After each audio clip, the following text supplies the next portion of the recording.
पितरो भवन्ति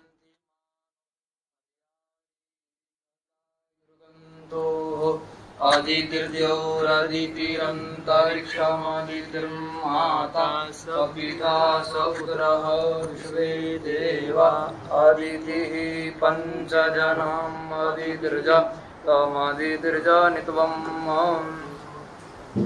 द्यौः शान्तिरन्तरिक्षगुं शान्तिः पृथिवी शान्तिरापः शान्तिरोषधयः शान्तिः वनस्पतयः शान्तिर्विश्वे देवाः शान्तिर्ब्रह्म शान्तिः सर्वगुं शान्तिः शान्तिरेव शान्तिः सामा शान्तिरेधि यतो यतः समीहसे ततो नो अभयं कुरु षण्णः कुरु प्रजाभ्यो भयं नः पशुभ्यः विश्वानिदे वसविदुर्दुरितानि परासुव यद्भद्रं तन्न आसुव यो वेदादौ स्वरप्रोक्तो वेदान्ते च प्रतिष्ठितः तस्य प्रकृतिलीनस्य यः परः स महेश्वरः श्रुतिस्मृतिपुराणानामालयं करुणालयं नमामि भगवत्पादशङ्करं लोकशङ्करं हर नमः पार्वतीपतये हर हर महादेव।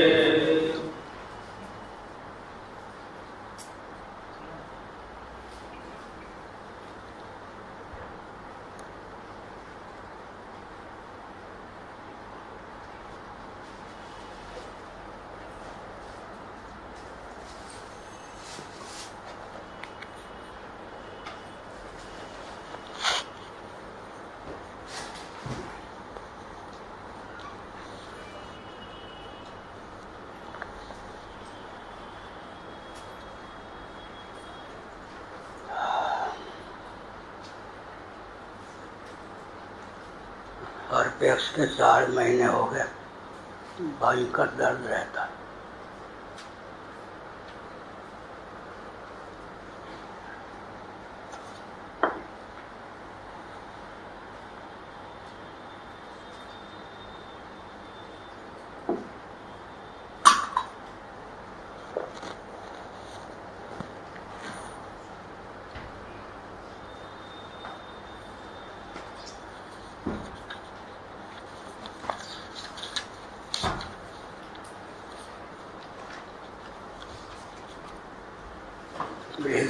उपनिषद 1:15 296 पृष्ठ गीता प्रेस से प्रकाशित शंकर भाष्य 296 पे दूसरा पैरा स्वलोक व्यतिरिक्त है।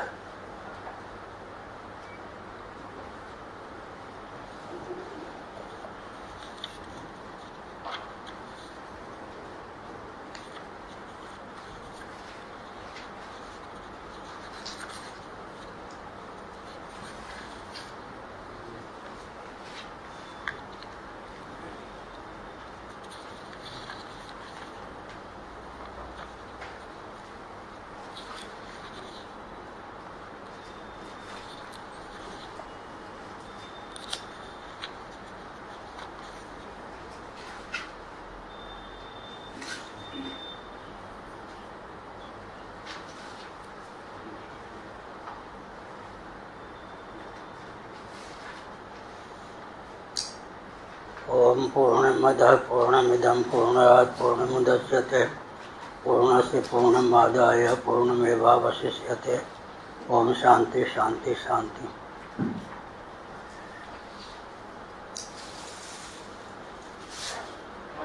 अनुवादक सनातन देव मुनीलाल गुप्त हमारे प्रमुख श्रोताओं में थे। वो जोड़िया बाबा जी को अपना गुरु मानते थे।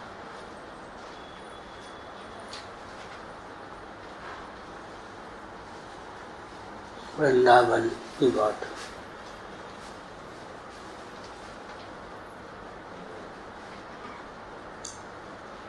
नारायण। स्वलोक व्यतिरिक्तश्चेत् अग्न्यधीनतया प्रार्थ्यमानः प्रकृतो लोकः ततस्वम् इति युक्तम विशेषणम। 296 पृष्ठ दूसरा पैरा।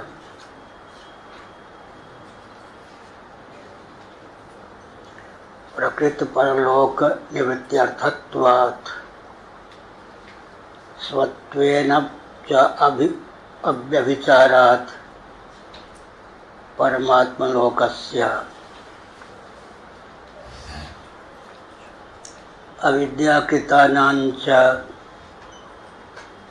स्वत्वव्यभिचारात् ब्रवीति च कर्मकृतानां व्यभिचारं क्षीयत एव इति।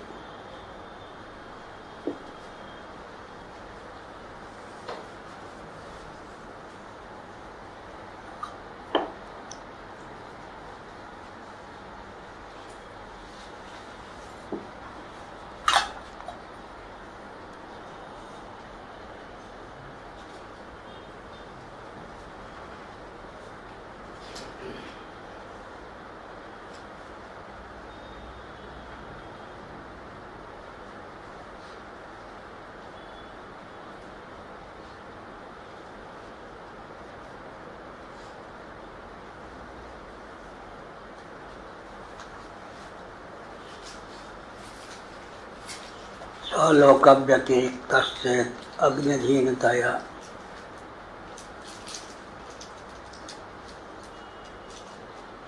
अग्नि क्या हुआ? बंदर है। इंजीनियर है ये, सर्विस नहीं की।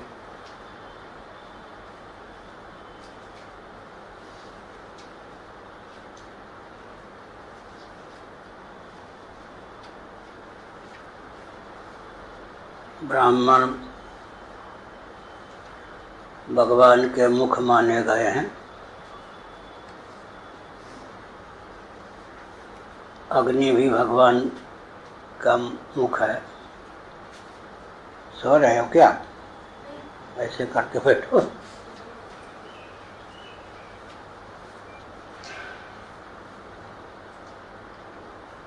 मुखाद अग्निरजायत। अजायता का अध्याहार पूर्व वचनों में भी कर लेते हैं। भगवान के मुख से अग्नि की अभिव्यक्ति हुई।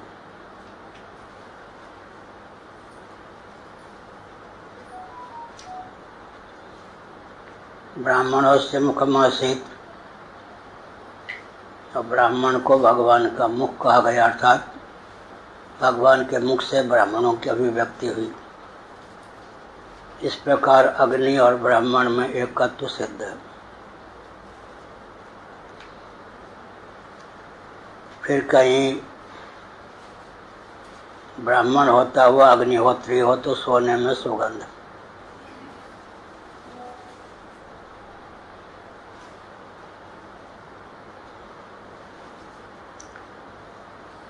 अग्नि की उपासना से विविध ऊर्ध्वलोकों में स्थित प्राणी गौरवान्वित हैं। अग्नि की उपासना करने वाला देहत्याग के बाद उन दिव्य लोकों को प्राप्त होता है।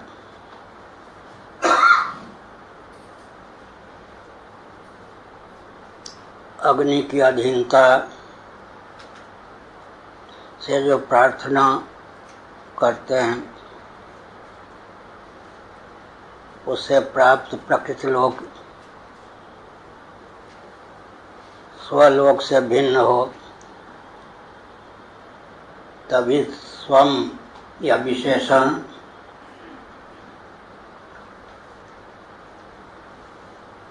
प्रस्तुत या प्रकृत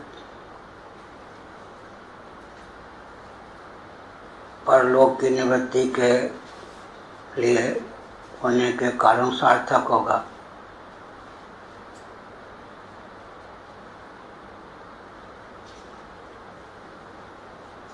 जो परमात्मा स्वरूप आत्मलोक है उसका कहीं भी व्यभिचार नहीं होता। व्यभिचार माने स्खलन, भेद। जो अविद्याकृत लोक हैं उनका व्यभिचार हो जाता है, स्खलन हो जाता है।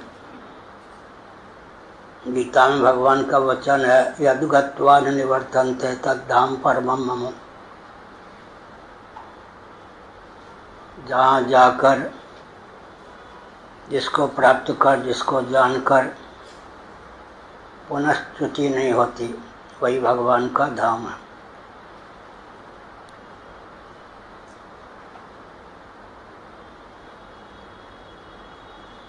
श्रीयता एवं जो अग्रिम वचन है,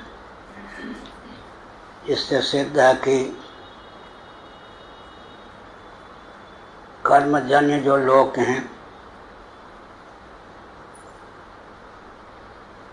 वे आत्मलोक से भिन्न हैं।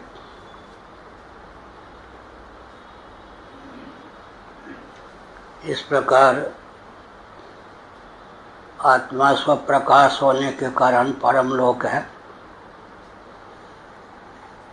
सजाति विजाति स्वगत भेद शून्य, देशकृत कालकृत वस्तुकृत परिच्छेद मुक्त सदघन चिदघन आनंद घन जो ब्रह्मात्म तत्व है, उसी को जिसने आत्मलोक समझ लिया, अर्थात ब्रह्म में जिसकी आत्मबुद्धि हो गई, उस विज्ञान के प्रभाव से उसका स्खलन नहीं होता, अच्युत नहीं होता।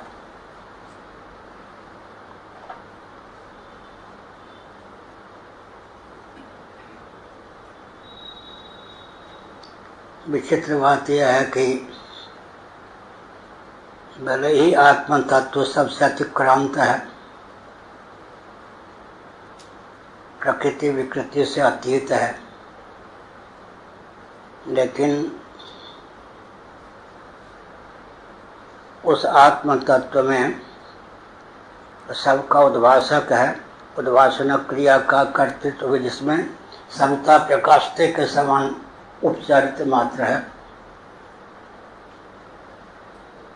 सबकी आत्मबुद्धि नहीं होती। एक विचित्र तथ्य है, स्थिति और दृष्टि। महाप्रलय में तो ब्रह्म रूप से ही सब जीवों की स्थिति होती है।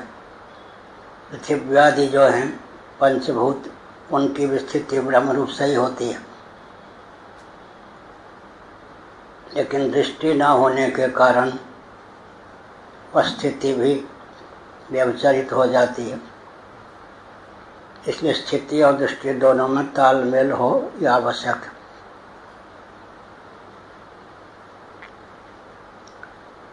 आत्मा तो ब्रह्म स्वरूप ही है, साक्षात अपरोक्ष ब्रह्म का नाम ही आत्मा है। लेकिन इस तथ्य को न जानने के कारण लोकांतरों में व्यक्ति भटकता है और यहाँ तक कि नरक यातना भी प्राप्त कर लेता है।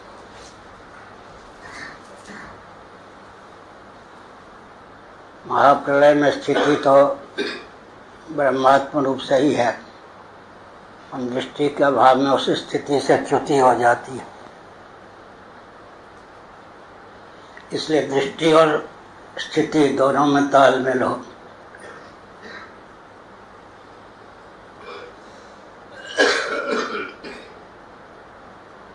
स्वलोक तो आत्मा ही है,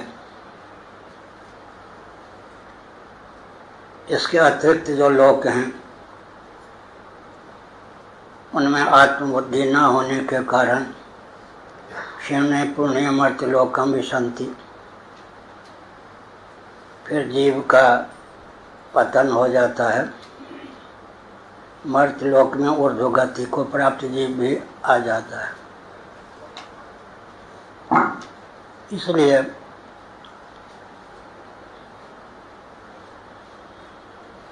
अविद्याकृत लोक का अर्थ है स्वरूप विज्ञान न होने के कारण काम और कर्म के फलस्वरूप जो लोक मिलते हैं उनसे च्युति हो जाती है।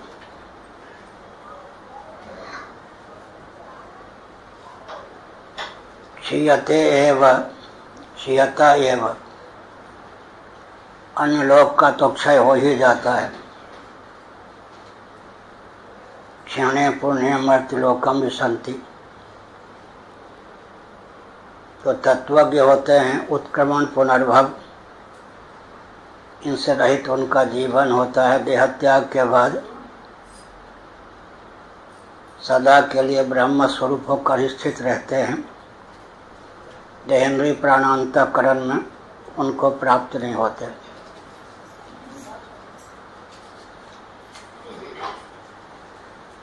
द्वंद्व और दुखों से अतिक्रांत हो जाते हैं।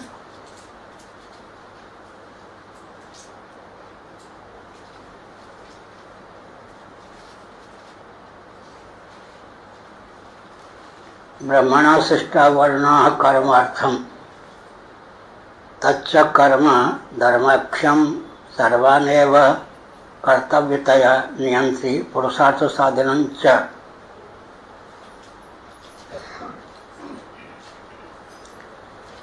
ब्रह्म ने कर्म करने के लिए वर्णों की रचना की थी।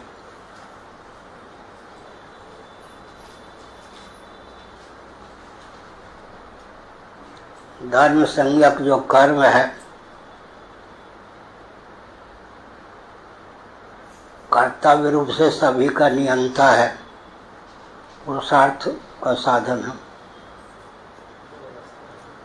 पिछले वर्ष कहा गया था पाठ में, तो क्षत्रिय होते हैं, बाहुबल संपन्न होते हैं। यदि वे धर्म का आलम्बन न लें तो विप्लव मचा दें। धर्म ही क्षत्रियों के छात्र बल को नियंत्रित करके उचित दिशा देने में समर्थ है। उपलक्षण है ब्राह्मण इत्यादि भी अगर शास्त्र सम्मत कर्म का अधिकार की सीमा में अनुष्ठान न करें तो वे भी विप्लवकारी हो सकते हैं। इसलिए ब्रह्मणा सृष्टा वर्णाः कर्मार्थम,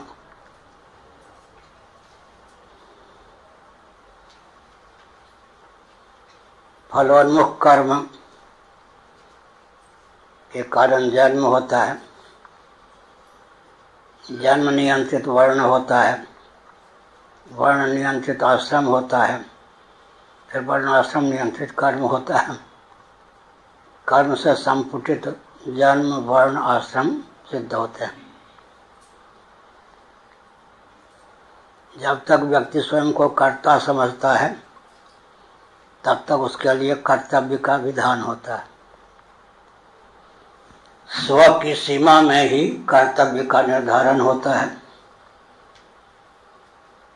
अनात्म वस्तुओं के अनुरूप अगर किसी के जीवन में स्व की अभिव्यक्ति है तदनुकूल वह कर्म उपासना या ज्ञान में अधिकृत है।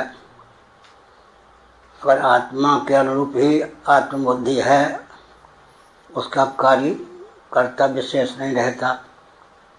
यस्त्वात्मरतिरेव स्यादात्मतृप्तश्च मानवः आत्मन्येव च संतुष्टः तस्य कार्यं न विद्यते नैव तस्य कृतेन अर्थो न कृतेन्यः कश्चन न चास्य सर्वभूतेषु कश्चिदर्थव्यपाश्रयः।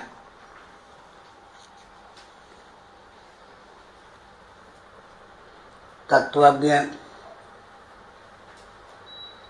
लोक संग्रह के लिए भले ही कर्म करें, उनका कुछ कर्तव्य प्राप्तव्य ज्ञातव्य शेष नहीं रहता।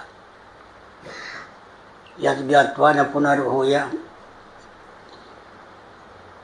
ज्ञातव्यम नावशिष्यते कर्तव्यम नावशिष्यते प्राप्तव्यम नावशिष्यते। कर्तव्य प्राप्तव्य ज्ञातव्य से अतिक्रांत हो जाते हैं जो तत्वज्ञ हैं, तत्वनिष्ठ महापुरुष हैं।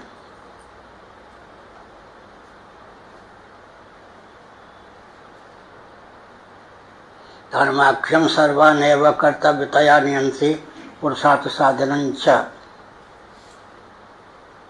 धर्म का नाम ही कर्म हो जाता है, कर्म का नाम ही धर्म हो जाता है स्व की सीमा में। स्वकर्मणा तमभ्यर्च्य स्वधर्मपि चाव्यक्ष्य।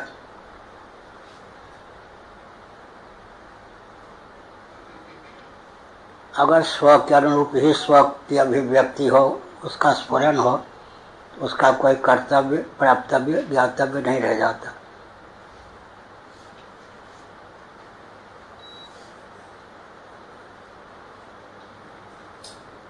कर्म का फल अनित्य होता है, लेकिन आरुरुक्ष जो होते हैं, गीता आरुरुक्ष बने योगारूढ़ होने की भावना से भावित हैं, लेकिन अधिकार संपदा उन्नत नहीं है। तो कर्म का आलंबन लेकर वे आरुरुक्ष योगारूढ़ हो जाते हैं। योगारूढ़ के लिए श्रम ही कर्तव्य है, और अंत में जो योगनिष्ठ तत्वनिष्ठ होते हैं उनका कुछ भी कर्तव्य शेष नहीं रहता।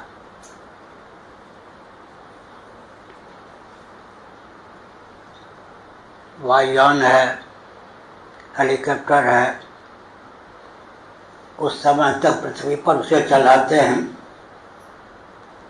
पायलट। पृथ्वी को छोड़ने के अनुकूल बल और वेग यान को प्राप्त हो इस उद्देश्य। नभो मार्ग से यात्रा करने की भावना होने पर भी कुछ समय पृथ्वी पर यान को चलाया जाता है। इसी प्रकार जो आरुरुक्ष होते हैं वे कर्म करते हैं, उनके कर्म का फल प्रवृत्ति में विनियुक्त न होकर योगारूढ़ता में निवृत्ति में हो जाता है। कर्म और कर्म में अंतर है। जितने भौतिकवादी हैं, चेतना विशिष्ट शरीर को आत्मा मानते हैं, उनकी प्रवृत्ति के गर्भ से प्रवृत्ति निकलती जाती है, तो उनकी प्रवृत्ति की दुर्गति मानी जाती है। उस प्रवृत्ति को करने के कारण उनकी भी दुर्गति हो जाती है। गंतव्य तक पहुंचने पर गमनक क्रिया शांत हो जाती है। इसी प्रकार योगारूढ़ता जीवन में आ जाए, फिर सम हो जाता है, सब कर्मों से उपरति हो जाती है। व्यक्ति तत्वानुसंधान में अधिकृत माना जाता है और आत्म तत्व का अनुसंधान पूर्ण हो जाने पर, आत्मा को आत्मा के अनुरूप ही जान लेने पर कृतार्थता हो जाती है।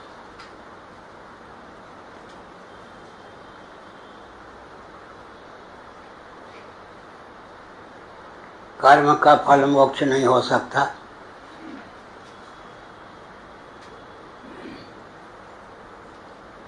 अगर कर्म से परमात्म तत्व, परमात्म सम्यक स्वलोक अज्ञात होने पर भी प्राप्त हो जाए, तब तो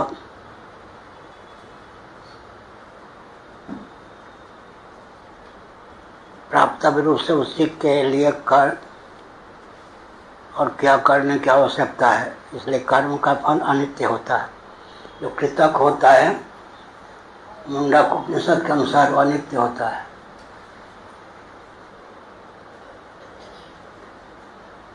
अविद्या, काम और कर्म।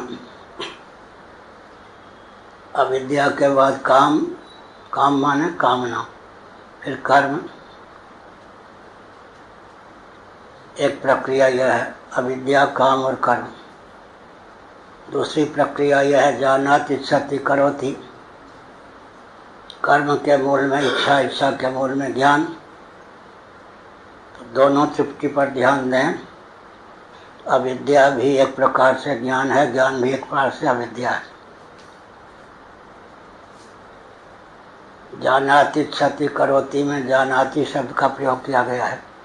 और अविद्या काम कर्म में अविद्या का प्रयोग किया गया है। एक है माया और अविद्या नहीं है विद्यमानता जिसकी वह है अविद्या, उसमें रति मति अविद्या का कार्य है।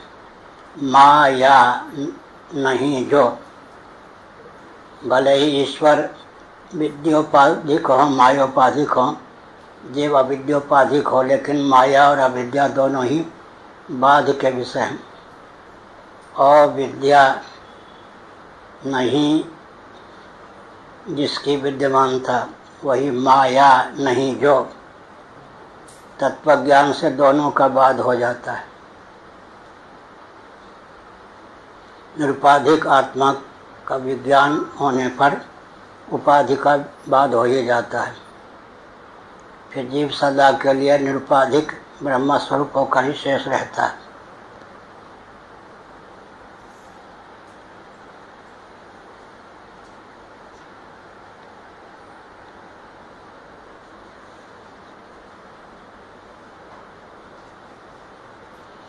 तस्मात् तेनैव चेत् कर्मणा स्वलोकः परमात्माख्यो अभितोऽपि प्राप्यते किं तस्यैव पदनीयत्वेन क्रियते इत्यतः अथेति पूर्वपक्ष विनिवृत्त्यर्थः। यह कश्चित् ह वै अस्मात् सांसारिकात् पिंडग्रहण लक्षणात् अविद्या काम कर्म हेतुकात् अग्न्यधीन कर्म भी अग्न्यधीन कर्माभिमानतया वा ब्राह्मण जाति मात्र कर्माभिमानतया वा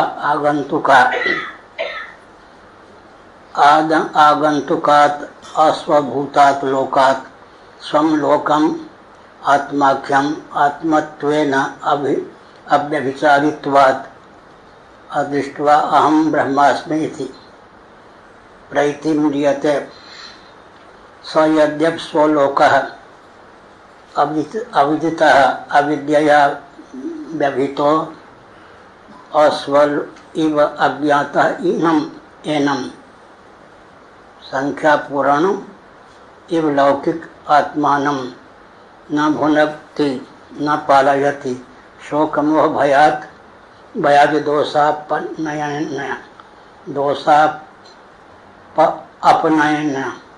यह हुआ।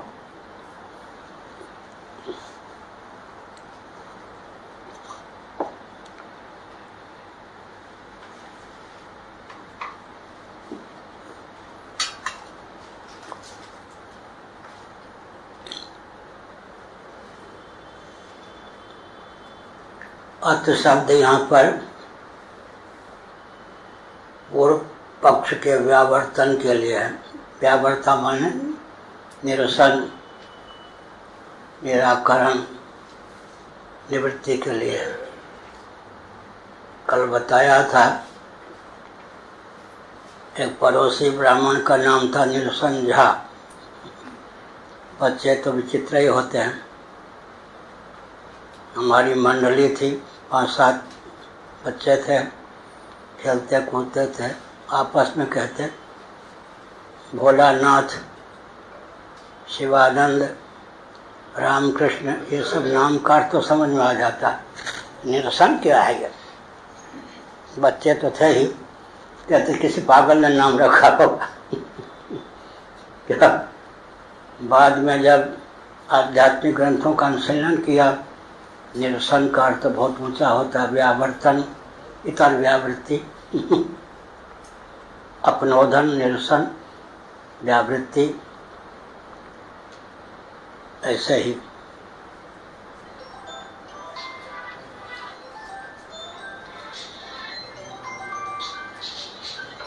कारण पिशाची साथ में लाते हैं, खोल कर रख देते हैं। मोबाइल का नाम हमने रखा कारण पिशाची।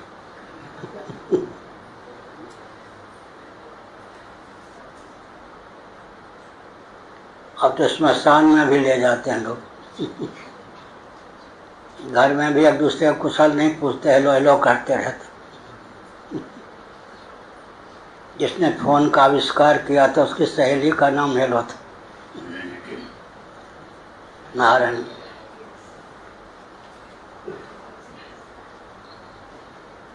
अथेति पूर्व पक्ष विनिवृत्ति अर्थ, पूर्व पक्ष के निवारण के लिए, विनिवृत्ति के लिए, निरसन के लिए, अपनोदन के लिए अथ शब्द का प्रयोग है। ये भाष्यों की विशेषता क्या होती है? एक भी शब्द या अक्षर व्यर्थ नहीं है, यह सिद्ध करने के लिए एक एक शब्द पर बहुत नियंत्रित होकर व्यक्ति पढ़े तब पता चलेगा। नहीं एक भी शब्द फालतू न बोले, बक बक बोलते जाते, लोग समझते हैं कि हम बहुत ऊंचे कथावाचक हो गए। कुछ नहीं, एक शब्द भी अतिरिक्त न हो, अव्याप्ति अतिव्याप्ति असंभव, कोई दोष वाक्य में न हो। बच्चे बोलते जाते हैं, ठीक ही है, लेकिन विचित्र बात है, डरना नहीं चाहिए, लेकिन वैदुष्य कार्य तो करना ही चाहिए। क्या वक्तव्य ऐसा हो, एक शब्द भी फालतू ना हो, एक अक्षर भी नहीं। कहीं हो कह दिया गया तो उसका क्या तात्पर्य, केवल हो का। ऐसे ही अथेति जब कहा, अथ इति पूर्व पक्ष के निवारण के लिए, निरसन के लिए, अपनोदन के लिए। पूर्व पक्ष विनिवृत्ति अर्थात देखिए लाभ से भर जाता है ना। रबड़ी कचौड़ी खाने पर वह रस नहीं मिलता जो इन शब्दों के माध्यम से मिलता है।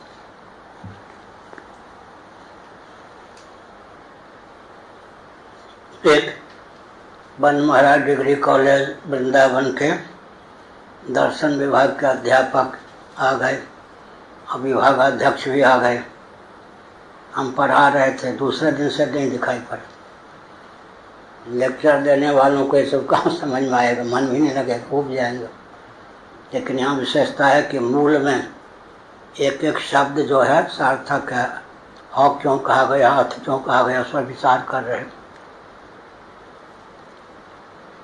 अथेति पूर्व पक्ष विनिवृत्त्यर्थ है, यह कश्चित हवै अस्मात् सांसारिकात् पिंड ग्रहण लक्षणात् अविद्या काम कर्म हेतुकात् अग्निधीन कर्माभिमानतया वा ब्राह्मण जाति मात्र कर्माभिमानतया वा आगंतुकात् अस्वभूतात् लोकात् स्वं लोकम आत्माख्यम आत्मत्वेन अव्यभिचारित्वात् अदृष्ट्वा अहं ब्रह्मास्मीति प्रैतिम्रियते। स यद्यपि स्वो लोकः अविदितो अविद्यया व्यवहितो अस्व इव अज्ञातः एनम् संख्यापूरन इव लौकिक आत्मानं न भुनक्ति न पालयति शोक मोह भयादि दोषापनयन यह हुआ।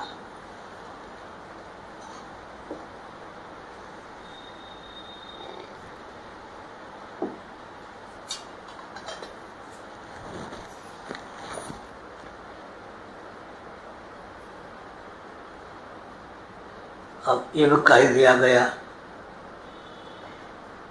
पाद पूर्ति के लिए।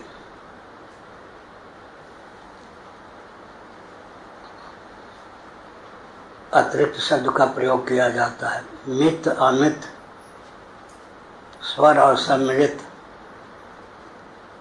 चार वेदों का संक्षिप्त परिचय यह है। भगवान शंकराचार्य के वचन को मैं हिंदी में कह रहा हूँ। मेरा स्वभाव है जो ज्ञान जहाँ से मिला उनका नाम लेना चाहिए, कृतज्ञता नहीं।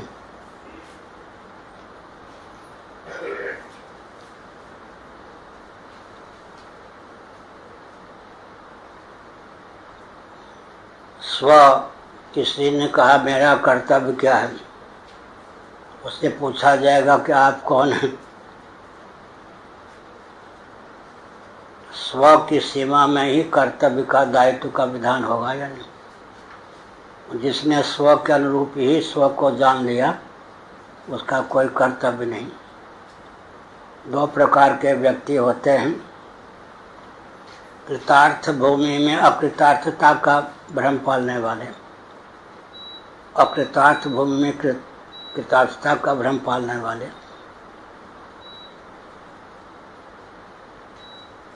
सुखदेव जी भगवान सुखदेव जी भगवान वेदव्यास के पुत्र और शिष्य। भगवान वेदव्यास से उन्होंने अध्ययन किया, ब्राह्मण स्थिति भी प्राप्त कर ली, लेकिन हुआ मैं कहीं अकृतार्थ तो नहीं हूँ।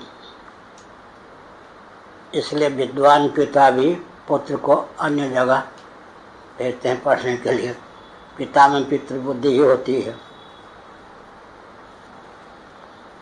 भगवान वेदव्यास ने समझ लिया। वेदव्यास जी के शिष्य थे जनक, मिथिलापुरी में। आगे जनक के वचन को पहले उद्धृत भी किया है भगवान शंकराचार्य ने, मिथिलायाम प्रदिग्धायाम। लेकिन सुखदेव जी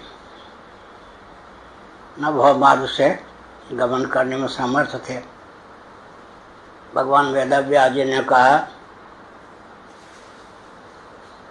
मिथिला में जनक जी रहते हैं, नभो मार्ग से जाने में तुम समर्थ हो, लेकिन पद यात्रा करके जाना, तब वो ज्ञान पचेगा। पद यात्रा करते करते हिमालय से मिथिलांचल पहुँचे जनकपुर। जनक जी ने सोचा मेरे गुरु के पुत्र आए हैं, स्वागत करें। उन्होंने कहा नहीं, मैं जिज्ञास होकर आया हूँ, परीक्षा लेनी चाहिए। नाचने वाली गाने वाली देवियों को भेजा, सोने चांदी से युक्त थाल को भेजा, कहीं सुखदेव जी का मन रमा नहीं। तब कहा ठीक है, ये पात्र हैं। शिष्य भाव से पहुंचे थे। अंत में जनक जी ने कहा, तुम्हारे पिता ने जो तुम्हें उपदेश दिया है, तुमने जो धारण किया है, यही उच्च सर्वोच्च स्थिति है। अब तुम्हारे लिए कुछ कर्तव्य प्राप्तव्य ज्ञातव्य नहीं है शेष। तो अब प्राप्त भूमि में प्राप्ति का भ्रम हो जाता है। छांदोग्य उपनिषद आदि के अनुसार विचार करें तो सनत कुमार के पास नारद जी गए, प्राण विद्या का श्रवण किया। उनको लगा कि प्राण से उत्कृष्ट कोई और तत्व नहीं हो सकता है। अपने को कृतार्थ मान बैठे। तो शिष्ट भाषा में गुरुजी ने कहा, जिनको परम तत्व का ज्ञान चाहिए वे प्राण को ही सर्वोत्कृष्ट न समझें। ये नहीं कहा कि तुम मूर्ख हो, पागल हो, बुद्धिहीन हो, ऐसा नहीं कहा। तो उन्होंने कहा भगवान प्राण से भी कोई उत्कृष्ट तत्व है तो बताइए। फिर धीरे धीरे यो वै भूमा तत्सुखम परमात्मा तत्व का उपदेश दिया गया। तो अकृतार्थ भूमि में भी कृतार्थता का भ्रम हो जाता है, और कहीं कहीं कृतार्थ भूमि में भी अकृतार्थता का भ्रम हो जाता है। दोनों भ्रम का निरसन अपनोदन आवश्यक है। यह जो ब्रह्म विद्या है, इसका महत्व क्या है? इसे आत्मसात करने वाला व्यक्ति उत्क्रमण पुनर्भव से विहीन हो जाता है। देहत्याग के बाद स्थूल सूक्ष्म कारण शरीर से रहित होकर केवल परमात्मा स्वरूप होकर शेष रहता है। लेकिन मैं परमात्मा हूँ, इस प्रकार की अहम बुद्धि भी शेष नहीं रहती। केवल सच्चिदानंद स्वरूप होकर ही शेष रहता है। पुनर्भव से रहित होकर सदा के लिए ब्रह्म मात्र होकर शेष रहता है। अगर कोई कहे मैं ब्राह्मण हूँ तो कहा जाएगा आपका यह कर्तव्य है, क्षत्रिय हूँ तो यह कर्तव्य है, वैश्य हूँ तो यह कर्तव्य है, शूद्र हूँ तो यह कर्तव्य है। लेकिन यदि कोई सचमुच में स्व को स्व के अनुरूप जान लेता है तो उसका कुछ कर्तव्य शेष नहीं रहता, प्राप्त भी शेष नहीं रहता, ज्ञाता भी शेष नहीं रहता है। क्योंकि ब्रह्म तत्व जो है जगत का अधिष्ठानात्मक उपादान है। ब्रह्म को जान लेने पर, जान लेने का अर्थ क्या है यहाँ पर, ज्ञेयं यत्तत् प्रवक्ष्यामि यदि आत्मामृतमश्नुते अनादिमत् परम ब्रह्म न सत्तन्न सदुच्यते। घटादि के समान ज्ञेय नहीं, अवश्य जानिए जानन योग। ज्ञातव्य ब्रह्म ही है, उसका ज्ञान हो जाने पर कुछ कर्तव्य शेष नहीं रहता। नाम रूप से रहित है, सच्चिदानंद स्वरूप है यह।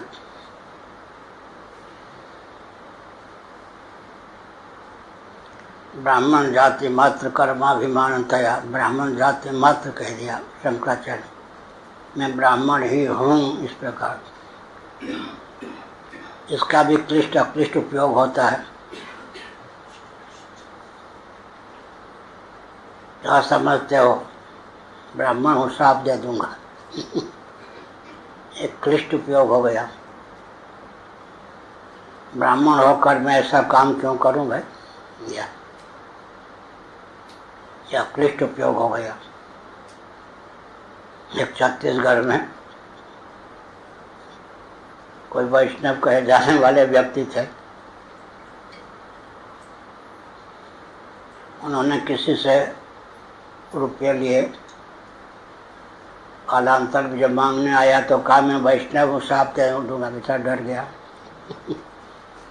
ये वैष्णवत्व का दुरुपयोग हुआ या नहीं इसलिए अक्लिष्ट उपयोग। ब्राह्मण तीन ब्रह्म से के ज्ञान से युक्त, ब्राह्मण कुल में जन्म हुआ, एक ब्राह्मण हो ही गए। शब्द ब्रह्म वेदादि शास्त्रों में निष्णात है, फिर श्रोत्री हो गए, दूसरा ब्राह्मण भी हो गए। पर ब्रह्म निष्णात है, शब्द ब्रह्म निष्णात है, परम ब्रह्माधिगच्छति, पूर्ण ब्राह्मण हो गए। ब्राह्मण कुल में जन्म हुआ, श्रोत्री भी है, ब्रह्मनिष्ठ भी है, तीनों प्रकार का ब्राह्मण तो जीवन में प्रतिष्ठित हो गया, सबसे उत्तम ब्राह्मण हुआ। लेकिन शिव पुराण के अनुसार विचार करना चाहिए। विशेष नहीं बदलता है, विशेषण बदलता है। विशेष का विशेषण दोनों एक, बहुत ऊंची बात है। ब्राह्मण ब्राह्मण, ब्राह्मण कुल में जन्म हुआ, ब्राह्मण तो कहे जाएंगे। गाय चाहे लंगरी हो, चाहे मारने के लिए दौड़े गाय तो कही जाएगी। क्षत्रियोचित आचार विचार है तो क्षत्रिय ब्राह्मण, वैश्योचित आचार विचार है तो वैश्य ब्राह्मण, शूद्रोचित आचार विचार है तो शूद्र ब्राह्मण।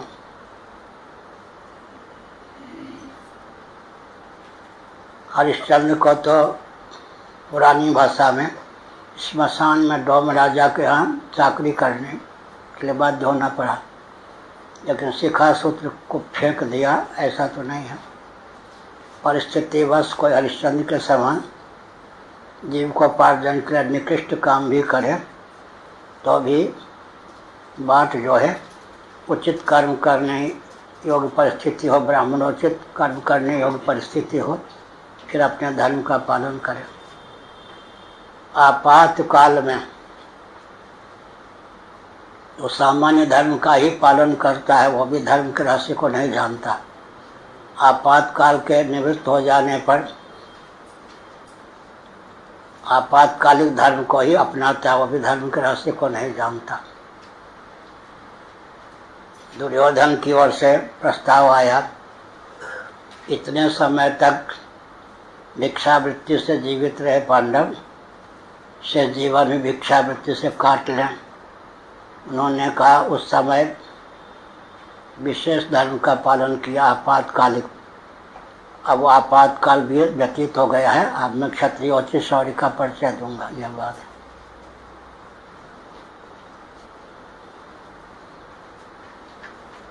गीता का सारार्थ व्यावहारिक धरातल पर क्या है? अर्जुन का पक्ष है गीता में विवेकी का दायित्व अधिक होता है। भगवान का पक्ष मानना कि विवेकी का दायित्व अधिक होता है, लेकिन कर्तव्य का निर्णय एकांगी नहीं होता। दोनों वाक्यों को ध्यान में रखकर व्यवहार करेंगे, मौखी नहीं खाएंगे। विवेकी का दायित्व अधिक होता है। ये दुर्योधन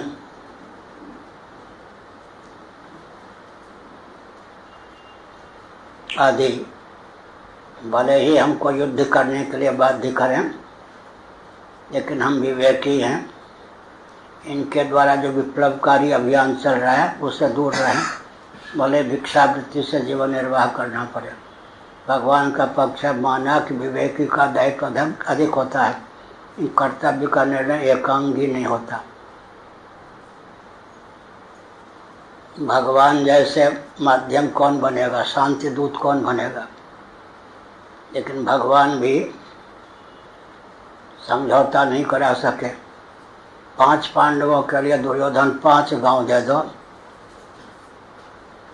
युद्ध जो संभावित है उससे बचने का प्रयास करो। दुर्योधन ने कहा, सुई के अग्रभाग के गिरने पर जितनी भूमि छींचती है उतनी भी नहीं दूंगा, हमको मार करके हमारी भूमि भी ले लें, यह है। तो भगवान ने कहा, फिर पंचमस्यापि दिवसे अमावस्या भविष्यति, मैं घोषणा करता हूँ 5वें दिन अमावस्या होगी, संग्राम के लिए तैयार हो। यह है। भगवान भी कहीं कहीं शांति वार्ता में असफल हो जाते हैं, औरों की तो बात क्या, ये लोक लीला है कि शांति शांति शांति बात तो ठीक है, लेकिन कर्तव्य का निर्णय एकांगी नहीं होता। चीन है, पाकिस्तान है, ऐसी व्यवस्था भारत को कर दे, उस समय भारत को युद्ध के लिए ही तैयार रहना चाहिए। जहाँ तक सामंजस्य की बात हो, सामंजस्य का काम करना चाहिए। ऐसे ही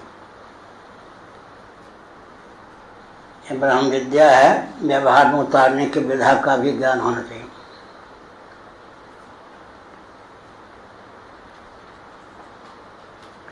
पूर्व पक्ष की विनिवृत्ति के लिए, उसके निवारण के लिए यह कथित हाँ भाई अस्मात् सांसारिकात् पिंड ग्रहण लक्षणात् अविद्या काम कर्म हेतुकात् अग्निधीनत् कर्माभिमानतया वा ब्राह्मण जाति मात्र कर्माभिमानतया वा आगंतुकात् अस्वभूतात् लोकात् स्वम लोकम आत्माख्यम आत्मत्वेन अव्यभिचारित्वात् अदृष्ट्वा अहम ब्रह्मास्मीति प्रैति म्रियते स यद्यपि स्वो लोकः अवितो अविद्यया व्यवहितो अश्व इवाज्ञातः एनम संख्या पूर्ण इव लौकिक आत्मानं न भुनक्ति न पालयति शोक मोह भयादि दोषापनयन। जो कोई या जो अविद्या काम कर्म जनित, अविद्या फिर काम फिर कर्म, अविद्या का अर्थ आत्म तत्व का आत्मत्व ज्ञान न होना, अनात्म वस्तुओं के अनुरूप आत्ममान्यता का अपनोदन न होना, यह हुआ। मैं ब्राह्मण हूँ, हृष्ट पुष्ट हूँ, सुंदर हूँ, सब अनात्म वस्तु के अनुरूप आत्ममान्यता। व्यवहार संचालन के लिए ब्राह्मण क्षत्रिय वैश्य इन शब्दों का उपयोग तो होता है, लेकिन वस्तुतः मान्यता ऐसी नहीं होनी चाहिए।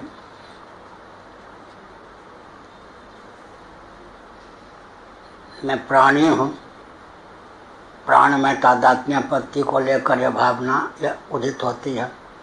मैं मनस्वी हूँ, मन में आत्मबुद्धि होने पर ऐसी भावना होती है। मैं बुद्धिमान हूँ, बुद्धिजीवी हूँ, बुद्धि में आत्मबुद्धि होने पर यह भावना उदित होती है। मैं आनंदी हूँ, अज्ञानी हूँ। कारण शरीर में आनंदमय कोश में आत्मबुद्धि होने पर ऐसी भावना होती है। पंच कोशों के अनुरूप आत्मान्यता का त्याग कर आत्मानुरूप आत्मबुद्धि मुक्ति में हेतु है। मुक्ति हित्वान्यथा रूपम स्वरूपेण व्यवस्थित ही श्रीमद्भागवत। मुक्ति को परिभाषित किया भागवत ने, अन्यथा रूपम हित्वा स्वरूपेण व्यवस्थित मुक्ति। अनात्म वस्तुओं के अनुरूप आत्मान्यता का त्याग कर आत्मानुरूप आत्मस्थिति का नाम मुक्ति है। इसलिए कहा अविद्या, फिर काम, फिर कर्म। कर्म के मूल में अविद्या न होकर काम है। काम माने कामना। काम के मूल में अविद्या है। जानात इच्छति करोति। कर्म के मूल में इच्छा है, इच्छा के मूल में ज्ञान है। तो वहाँ अविद्या, यहाँ पर ज्ञान, दोनों एक अर्थक हो गए। वैसे कोई कह दे जो अविद्या है वो क्या है? ज्ञान है, कहीं पागल ही है। लेकिन अविद्या काम कर्म और जानाति ज्ञान, काम कर्म दोनों में अविद्या ऊपर भाग में है या नहीं? अविद्या जो है वो ज्ञान रूप हो गए। व्यावहारिक ज्ञान का नाम भी अविद्या ही है। अविद्या काम कर्म हेतु का अग्निधीन कर्माभिमानतया। अब तो अग्निहोत्री दिखाई नहीं पड़ते।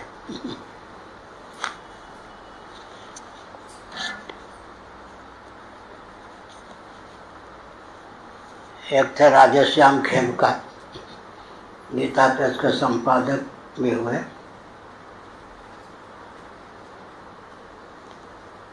ये सेठ लोग बड़े विचित्र होते हैं, वीआईपी अपने को मान लेते हैं। क्या हम लोग जब पूज्य गुरुदेव से पढ़ते थे तब वो नहीं आता था। तब हम लोग 3 घंटे गुरुदेव से पढ़ लेते थे 9 से 12 तक। तब आता था अपने को विशिष्ट सिद्ध करने के लिए। ऐसे धार्मिकों से मिलने आते, एकांत में कुछ समय चाहिए। हमने देखा तो ये तो सार्वजनिक सभा में भी पूछ सकते थे। तो हमने समझा वीआईपी बन के आते हैं, कुछ नहीं मिलेगा। पूज्य गुरुदेव ने कहा खेमका से, अब काशी में कोई अग्निहोत्री नहीं रह गए। एक अग्निहोत्री थे, वो भी श्रोतमुनि आश्रम वृंदावन में चले गए। तुम तो वैश्य हो, अग्निहोत्री हो सकते हो। महाराज आपसे पंचदशी पढ़ लिया, अब अग्निहोत्री क्या होंगे? उन्होंने कहा तुम भी ज्ञानी हो गए। यही है, अग्नि के अधीन कर्म है। अग्निहोत्री या अविद्या कर्म हेतु का अग्निधीन कर्म भी कर्माभिमानतया। अग्नि का अधीन जो कर्म है, यज्ञ आदि,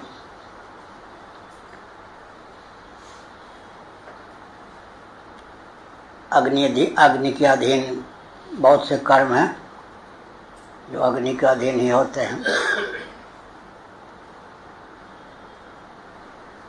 उसमें अभिमान हो जाता है, मैं अग्निहोत्री हूँ। इस प्रकार से ब्राह्मण जाति मात्र कर्माभिमानतया। ऐसे ब्राह्मण हूँ, क्षत्रिय हूँ, वैश्य हूँ, शूद्र हूँ। अक्लिष्ट उपयोग तो करना चाहिए, लेकिन देह में तादात्म्य आपत्ति का द्योतक ही है। ब्राह्मणत्व का अभिमान, क्षत्रियत्व का अभिमान, वैश्यत्व का अभिमान।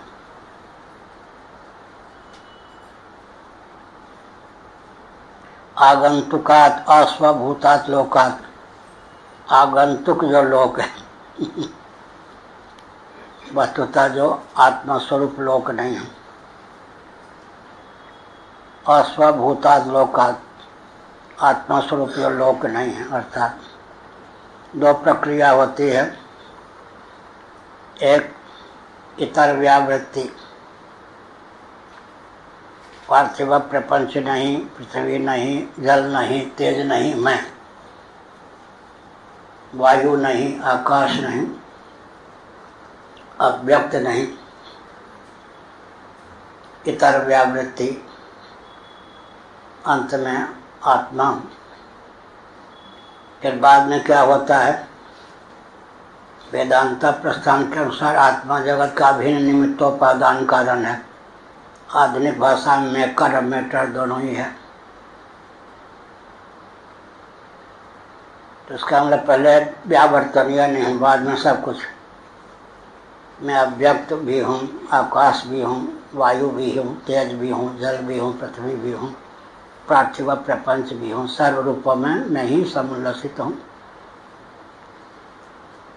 पहले और करते हैं, बाद में सबको आत्मा को अधिष्ठान स्वरूप जानकर, जिनको व्यावर्तन किया था जिनका, उनको भी आत्मा स्वरूप समझ लेते हैं। निमित्त ही नहीं, उपादान कारण भी आत्म तत्व है।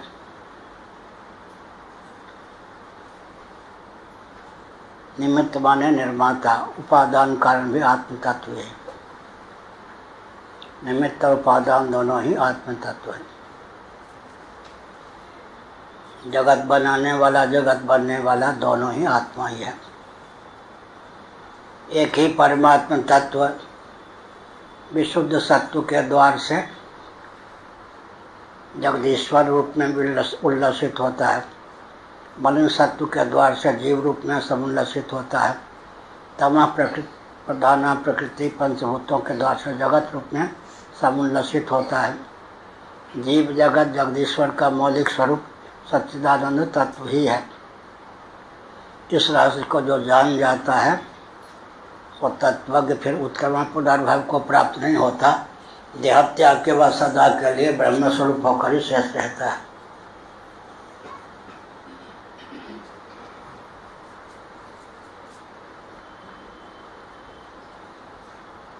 और जो सन्यासी हैं, निरग्नि हैं, वो फिर क्या करें? इंद्रियाग्नौ उपजुह्वति, शब्द स्पर्श रूप रसगंध जो है इनको अग्नि द्रव्य समझ ले, इंद्रियों को अग्नि समझ ले। फिर इंद्रियों को अग्नि द्रव्य समझ ले। इंद्रियाणि प्राणायाहुः इंद्रियेभ्यः परं मनः, मन को अग्नि समझ ले। फिर मन को अग्नि द्रव्य समझ ले, बुद्धि को अग्नि समझ ले।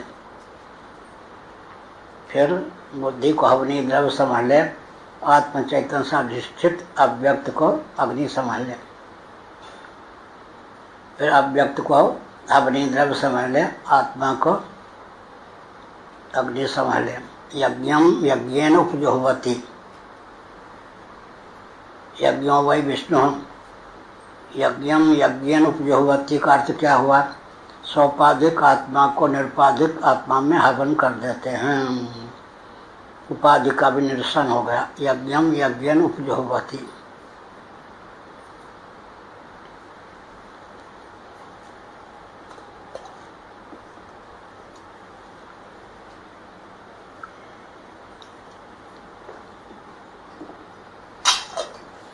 इस ज्ञान को जो धारण कर लेता है, क्या उसको क्या सिद्धि मिलती है? इदं ज्ञानमुपाश्रित्य ममसा धर्ममागता सर्गे पिनोपजायन्ते प्रलयेन व्यसन्ति सा। गीता 14वां अध्याय।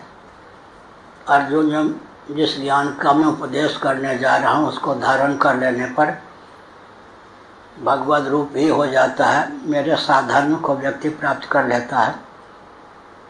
महासर्ग के प्रारंभ में भी जन्म नहीं लेता, महाप्रलय की स्थिति में भी व्यथित नहीं होता। इदं ज्ञान उपाश्रित्य ममसा धर्ममागता सर्गे पिनोपजायन्ते प्रलयेन व्यथन्ति। ऐसे ही काल से सब डरते हैं। कालदासु को दंड, तुलसीदास ने लिखा, धनुष के समान काल है भगवान के लिए। लेकिन काल का मौलिक स्वरूप क्या है? स्कंद पुराण के अंतर्गत सूत संहिता है। सूत संहिता का वचन में बोल रहा हूँ। कालो मायात्म संबंधात, पंचमी विभक्ति को प्रथमा में परिणत कर लें। कालो मायात्म संबंध,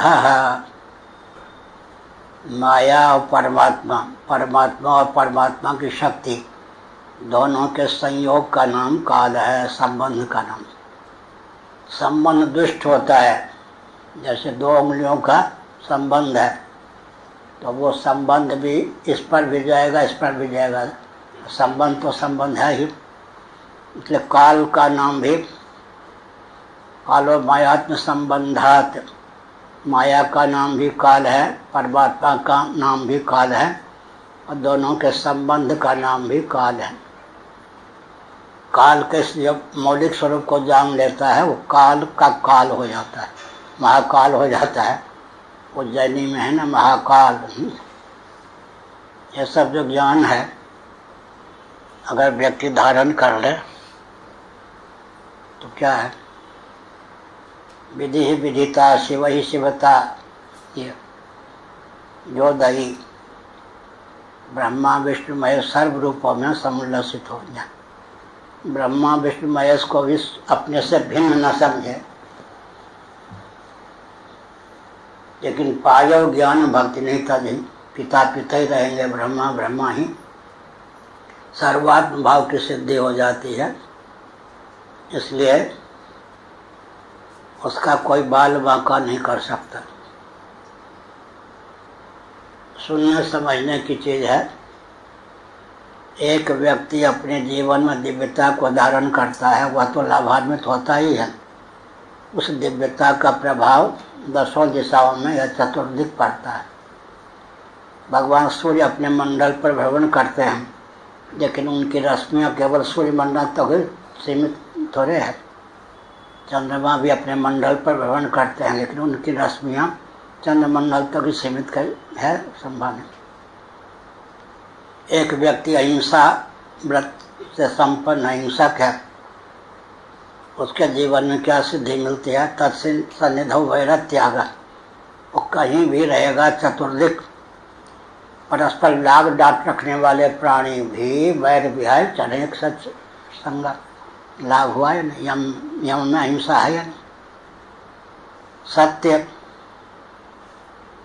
कोई व्यक्ति सत्य व्रती या सत्य व्यवस्थित ढंग से सत्य बोलता है, नींद आ रही है नहीं, समाधि, वृंदावन वालों को नींद थोड़ी आती है।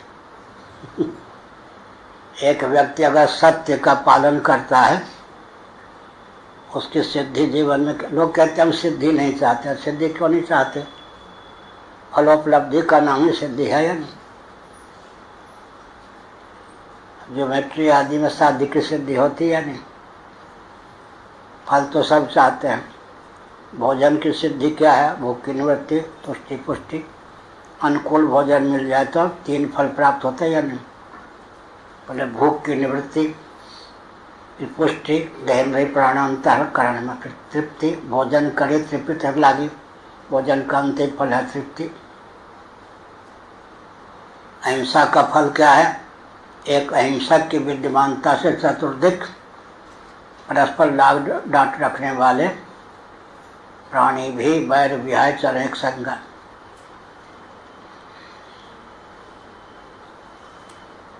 कभी कभी जो दुष्ट लोग होते हैं त्रिकालदर्शी महानुभावों का दुरुपयोग भी करना चाहते हैं। भीष्म जी से पूछा, आप बताइए पितामह पांडव कहाँ छिपे होंगे? ढूंढ लूंगा तो फिर वो वनवासी होना पड़ेगा उनको।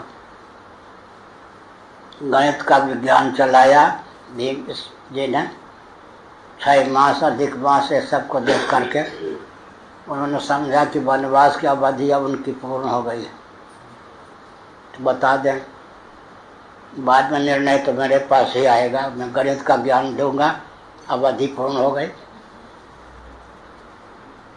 तो उन्होंने कहा पांडव जहाँ होंगे चतुर्दिक विराट नगर आदि, पांडव जहाँ होंगे वहाँ यह दिव्यता यह दिव्यता यह दिव्यता होगी। तो एक व्यक्ति अपने जीवन में दुराचार को पालता है, उसकी रश्मियाँ चारों ओर फैलती है। एक व्यक्ति जीवन में दिव्यता को पालता है, उसकी रश्मियाँ चारों ओर फैलती हैं, तो अपना भी काम हो गया और चतुर्दिक लोगों के उद्धार का मार्ग भी प्रशस्त हुआ। एक व्यक्ति अपनी उपस्थिति से संक्रामक रोगी हो तो उसका दुष्प्रभाव पड़ता ही नहीं चतुर्दिक। उसकी हवा जहाँ तक जाएगी वहाँ तक संक्रामक रोग को फैला देगी। सज्जन अपना तो हित करता ही है, चतुर्दिक उनके दिव्यता प्रभाव डालती है।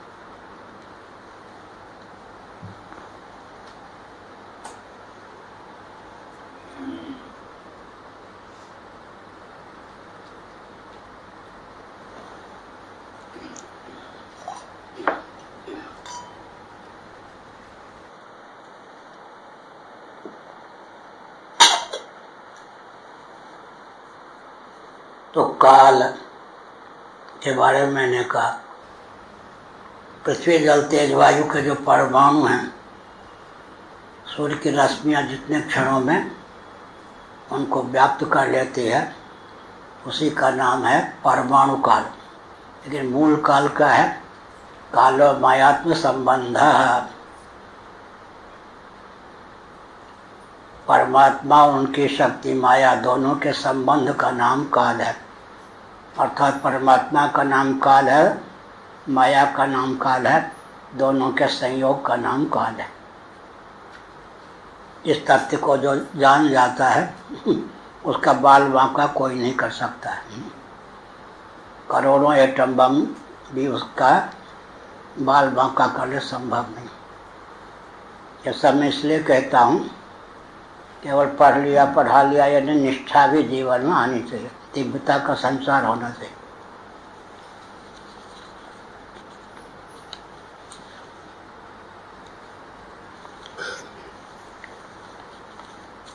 हवै अस्मात् सांसारिकात् पिंड ग्रहण लक्षणात् अविद्या काम कर्म हेतुकात् अग्निधीन कर्माभिमानतया। अग्नि के अधीन कर्माभिमान, अग्निहोत्री हो गया। कौन सी उपनिषद है जिसमें अग्नि का वर्णन है? एक उपनिषद में अग्नि के प्रभेदों का वर्णन। अस्मात् सांसारिकात् पिंड ग्रहण लक्षणात् अविद्या काम कर्म हेतुकात्। अविद्या फिर काम फिर कर्म, अग्निधीन कर्माभिमानतया व अग्नि के अधीन कर्माभिमान। इधर दो बात कही गई, अविद्या काम कर्म हेतुकात्। अविद्या फिर काम फिर कर्म, अग्नि अधीन कर्माभिमानतया व अथवा अग्नि के अधीन जो कर्म होते हैं, अग्निहोत्री जिन कर्मों का संपादन करते हैं। ब्राह्मण मात्र जाति मात्र कर्माभिमानतया अथवा मैं ब्राह्मण हूँ। ब्राह्मण जाति मात्र कहा, भगवान मात्र शब्द का प्रयोग किया, माने केवल ब्राह्मण। व्यवहार संपादन के लिए ब्राह्मण तो ठीक है, इसीलिए यहाँ ब्राह्मण जाति मात्र कर्माभिमानतया, मैं ब्राह्मण हूँ, ब्राह्मण ही हूँ, इस प्रकार से। प्राणादि अग्निहोत्रोपनिषद में अग्नि का वर्णन है, अग्नि द्रव्य का वर्णन।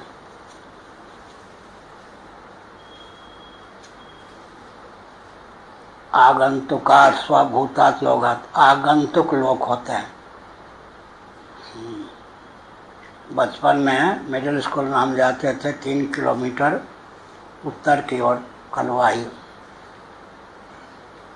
तो उस समय पूरे गांव में 1-2 महिला चप्पल पहनती थी, तो जूता चप्पल की प्रथा ही नहीं थी। भूमि भी दिव्य, हम लोग नंगे पांव जाते थे। छात्र की व्यवस्था नहीं थी। पिताजी रहे थे दरभंगा नरेश के राज पंडित, बहुत बड़े ज्योतिषी। उन्होंने धन संकलन नहीं किया, जो आया बांट दिया। तो बड़ी बहन ने शिक्षा दी। विद्यालय जाते समय जब वर्षा होने लगे, वृक्षादि के ओट में बचने का प्रयास करना, नहीं तो भगते जाना, गाते जाना, एल पेन गेल पेन बाटे बिलेल पेन। वर्षा आई, वर्षा गई, देखते देखते विलीन हो गई। विद्यालय से घर लौटते समय अगर वर्षा आने लगे भिक्षा आदि के ओट में बचने का प्रयास करना, नहीं तो गाते रहना एल पेन गेल पेन वाटे विलाल पेन। मात्रा स्पर्शा तो कौनतैया शीतोष्ण सुख दुखदाह आगमा पाइनो नित्या ताम तिक्षा सुभारता। सहिष्णुता की सीमा में सर्दी गर्मी सुख देती है, सहिष्णुता का सीमा का अतिक्रमण करके सर्दी गर्मी दुख देती है। लेकिन द्वंद्व तो आते रहते हैं, द्वंद्वातीत तो परमात्मा तत्व ही है। पिछले दिनों हमने कहा था मियाँ की दौर मस्जिद तक, द्वंद्व और दुखों की दौर कहाँ तक है? अहमिति तक। गाढ़ी नींद में हम सो जाता है तो कोई द्वंद्व और दुख की प्राप्ति नहीं होती। सर्दी गर्मी भूख प्यास इत्यादि द्वंद्वों से अतिक्रांत व्यक्ति हो जाता है। गाढ़ी नींद में और समाधि में अंतर है।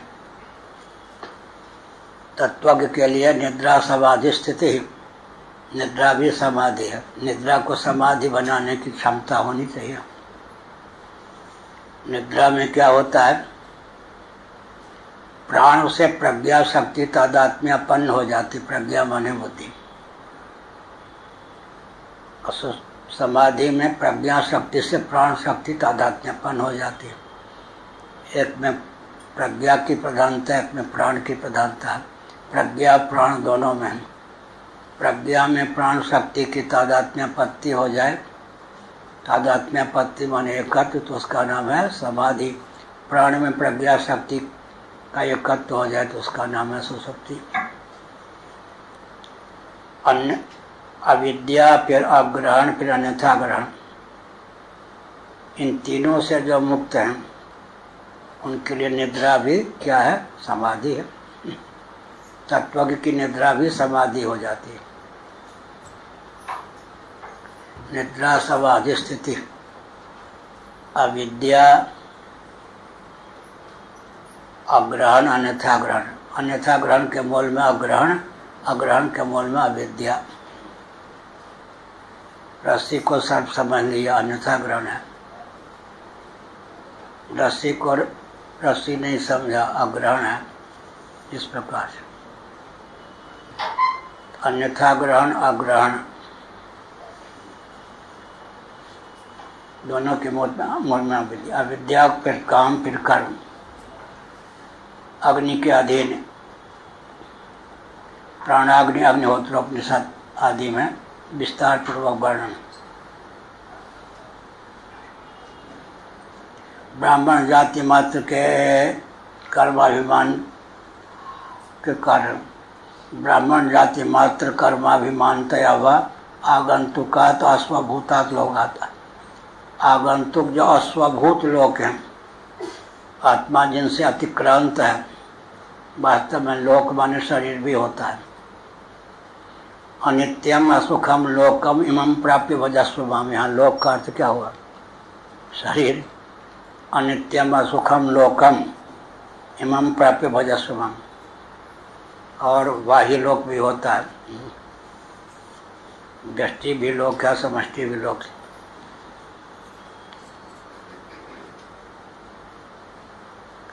स्वलोकम आत्माख्यम आत्मा आत्मत्वेन अव्यभिचारित्वात्। स्वलोक का मतलब है स्वरूपभूत आत्मलोक। अव्यभिचारी है, वो स्खलित हो यह संभव नहीं। इसका अर्थ क्या है? एक रस है, सदा अस्तित्व युक्त है। क्या हुआ? अदृष्टवा अहम ब्रह्मास्मिति। अदृष्टवा दृष्टि का अर्थ यहाँ पर ज्ञान है, मैं ब्रह्म हूँ। अहम ब्रह्म परम धाम ब्रह्मा हम परम पदम। उलट पुलट कपिलंका जारी, खुद पर अपन सिंध में जारी। उलट पुलट के हनुमान जी ने लंका को जला दिया, लेकिन अंत में पूंछ में जो आग लगी थी उसको बुझा निकले समुद्र में, खुद पर नींद से परेशान। वो पड़ोसी आंख देखो, लगता है 5 दिनों से सोए ही नहीं।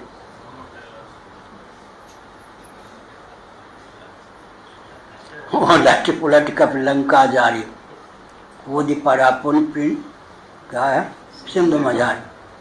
अब इसको वेदांत में ढालेंगे तो क्या अर्थ होगा? उलट पुलट कर लंका डालिए। लंका माने अविद्या ज्ञान। हम ब्रह्म परम धाम, पलट देंगे तो ब्रह्मा हम परमम पदम। सुखदेव जी ने परीक्षित जी को अंत्य उपदेश यही दिया है भागवत। हम ब्रह्म परम धाम, ब्रह्मा हम परमम पदम। उलट पुलट, एक में अहम की प्रधानता है, एक में ब्रह्म की, दोनों एक रस हो गए। अहम ब्रह्म परम धाम, ब्रह्मा हम परमम पदम। बहुत बढ़िया। श्री रामानुजाचार्य महाभाग ने कहा, ये अद्वैतवादी जिसको तुम चरम वृत्ति कहते हो, उसकी विद्यमानता भी तो द्वैत का आधान कर देगी। द्वैत रहेगा कहाँ? तो इसका उत्तर क्या है? अहम ब्रह्मास्मि यह वृत्ति भी स्व पर विरोधिनी है। आग जो होती है क्या होती है? स्व पर विरोधिनी। दाह्य काष्ठ को खा करके स्वयं भी शांत हो जाती है। इसलिए हम ब्रह्मास्मि अज्ञान को खा करके वृत्ति भी शांत हो जाती है। शांत होने के बाद यावत जीवन फिर विभावित भी होती है। हम ब्रह्मास्मि सोहमस्मिति वृत्य खंडा दीप शिखा स्वयं परम प्रचंडा आत्म अनुभव सूक्ष्म प्रकाशा तब भाव मूल भेद ब्रह्मनाशा। करत करत अभ्यास के जड़ मत हो सुजान श्रवण मनन पे निधिध्यासन वार वार। लेकिन चरम वृत्ति की आलोचना की भगवान शंकराचार्य ने। चरम वृत्ति का अर्थ क्या है? एक विचित्र बात है।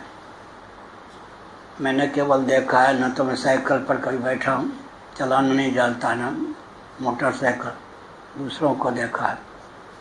सर्दी के दिनों में डीजल या पेट्रोल जम जाए तो कभी 2 पैडल 3 पैडल में स्टार्ट करते हैं, कभी एक ही पैडल में स्टार्ट हो जाए, न जमे तो। इसी प्रकार से चरम वृत्ति पर शंकराचार्य ने विचार किया। प्रथम वृत्ति ही अज्ञान के नष्ट करने में समर्थ है। चरम वृत्ति क्या है? यह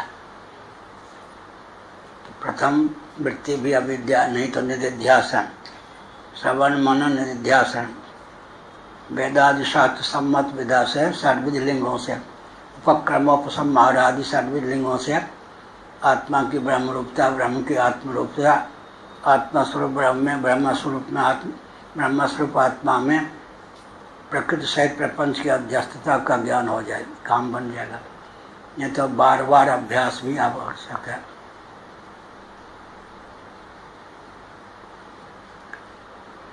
स्वम लोकम आत्माख्यम आत्मत्वेन अव्यभिचारित्वात्। अन्य जो लोक हैं वो तो नश्वर क्षीणे पुण्य मर्त लोकम विसंति। एक विचित्र बात है,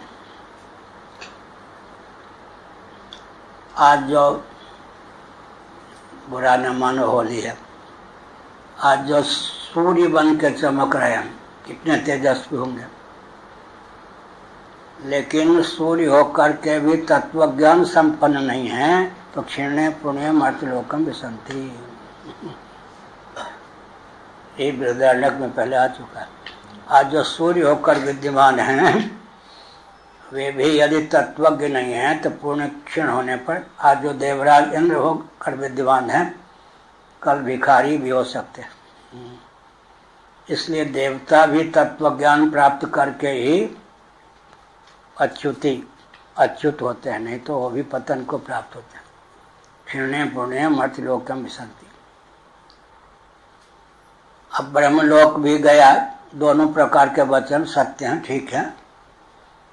किसी ने इतना पुण्य का समर्जन किया है कि देवराज इंद्र तो नहीं बन सकता, लेकिन इंद्र लोक पर जितना वैभव या भोग है उससे अधिक भोग भोगने की क्षमता उसमें है, तो ब्रह्मलोक चला जाएगा, लेकिन वहां से भी पतन हो जाएगा।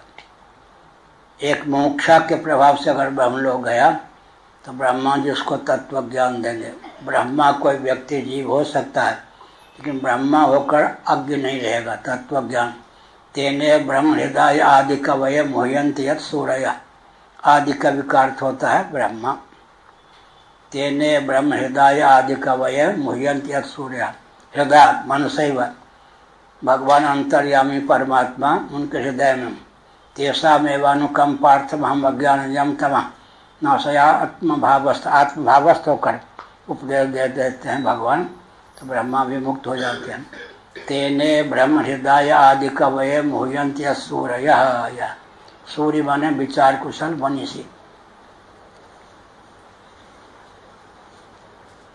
अदृष्ट्वा अहम ब्रह्मास्मि, इसलिए भागवत में दोहरा महावाक्य अहम ब्रह्म परम धाम ब्रह्मा अहम परमम पदम, सो गया है। अहम ब्रह्म परम, पहला दिन है ना, अब धीरे धीरे अभ्यास हो जाएगा। अहम ब्रह्म परम धाम ब्रह्मा अहम परमम पदम, उलट पुलट। वो चरम वृत्ति का नाम लिया। श्री रामानुजाचार्य ने कहा वो चरम वृत्ति जो है वही तो द्वैत को उत्पन्न कर देगी। तो वो स्वपर विरोधिनी है। जैसे अग्नि आग काष्ठ को जलाकर स्वयं भी शांत हो जाती है, ऐसे चरम वृत्ति अज्ञान को खाकर स्वयं भी शांत हो जाती है। शांत होने के बाद फिर उल्लसित होती है, जब तक सांस रहे प्रारब्ध से तब तक बाधित होकर विभावित होने वाली चरम वृत्ति है। चरम वृत्ति का अर्थ शंकराचार्य ने किया, अब बार बार अभ्यास करने पर उदित वृत्ति नहीं, पहली वृत्ति भी अज्ञान को नष्ट कर सकती है, लेकिन निधिध्यासन भी है। बार बार अभ्यास करत करत अभ्यास का जड़ मत हो सुजान या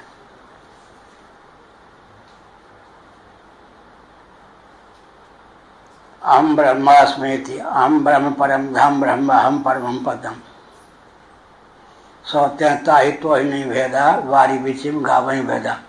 तुलसीदास जी ने हम ब्रह्मास्मि तत्वमसि को मिलाकर वाक्य बोला क्या? सौत्यता ही तो ही नहीं भेदा, वारी बिचिम गावही भेदा। सो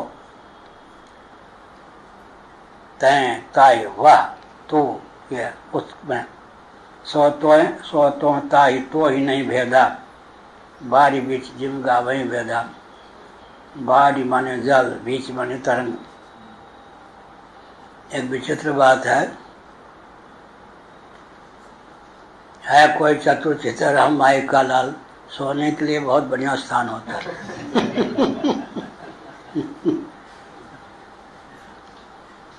पूज्य गुरुदेव कहते थे कैप्सूल खाने पर जो नींद नहीं आती, जिनको कथा सुनते सुनते नींद आ गई, इतना तो लाभ है। लेकिन मालूम है अर्जुन जो थे सुभद्रा को चक्रव्यूह का वर्णन करके सुना रहे थे। सुभद्रा जी जगी हुई थी, चक्रव्यूह भेदन की विद्या बताने लगे तो सो गई। गर्भवत शिशु भी सो गया। माता के सो जाने पर गर्भवत शिशु भी सो गया। बाद में इधर उधर अवसर नहीं मिला कि अभिमन्यु को चक्रव्यूह भेदन की कला विद्या भी सिखा सके, ना मारेगा या नहीं। पाठ में सोना मृत्यु का आवाहन भी करना है। दूसरी ओर लाभ भी है, कैप्सूल खाने से भी नींद न आ जाए तो प्रवचन सुनो, नींद आ ही जाएगी।